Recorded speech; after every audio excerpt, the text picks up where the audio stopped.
Hey there, Mr. Macher. May I call you Big?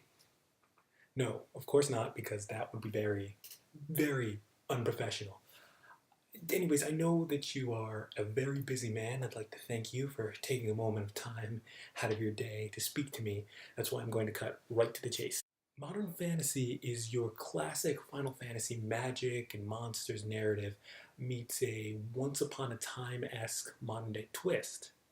The story revolves around a young sorceress named Ellie Gray, who, while on a quest with her adventuring party, casts a faulty spell that flings her thousands of years into the future.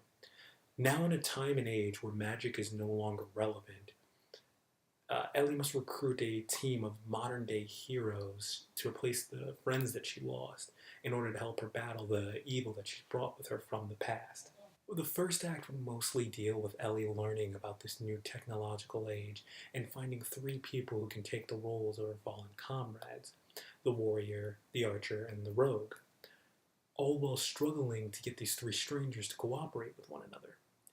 While there are four main antagonists to this story, this arc would mainly focus on one, a dark spirit by the name of Mephiles. The climax of the story would begin when Ellie becomes fed up with her three new friends and attempts to take on Mephiles alone. This would be the catalyst that finally brings together all four main protagonists, culminating in a giant battle with the Dark Spirit. Finally, after the battle is won and the newly formed team decides to celebrate, Ellie informs them that their battle is far from over and that there are three other dark spirits to deal with, ending the season with hints of darker things on the horizon. Now, the target demographic here is male fantasy fans ages 15 to 25. While I would normally include a specific race as a factor in this demographic, I hope that the diverse ethnicity of the cast will make that a non-issue. I want to try and hit the social media advertisement aspect of this on the three biggest platforms for this generation: Facebook, Vine, and Tumblr. But of course, we can't only focus on social media. That's why I've devised several transmedia campaigns directed specifically for our demographic. Just to name one, a simply coded turn-based RPG to appeal to our fantasy gamer fans. Nothing too flashy, just a small browser-based program that would relate to the story.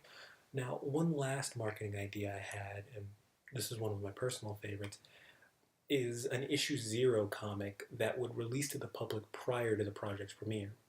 This issue will be completely cost-free, but will require a name and email, so we will be able to have a list of names ready come release date of customers already interested in pursuing the story further. Finally, I'm sure that there's still one question you've had since I began this pitch. Who would the staff on this comic be? Now, please do not worry. I am not about to ask you to give me hundreds and hundreds of dollars in order to hire an A-list comic book artist. I already have a very talented artist who is very passionate about this project. And I don't expect you to just take my word for it. I actually had her draw up some rough character concepts specifically for this meeting. The artist's name is Taylor Green, though she goes by the alias of Spazroo on the internet. That's Spazzroo. She's an up-and-coming artist in the industry, but as I said, she is not only very talented, but extremely passionate about this story. She is informed about the source material. In many cases, she was involved in the creation of the source material. And because she is fully equipped with all the necessary tools she needs to work, all I would need from you is enough money to pay her a standard illustrator salary so that she is properly compensated for her work. If you look into more of her art, I am sure that you will see you are getting more than your money's worth. Mr. Macher, I would like to thank you again for your time. I have very big plans for this story in the future, and I sincerely hope that you will consider being a part of that plan.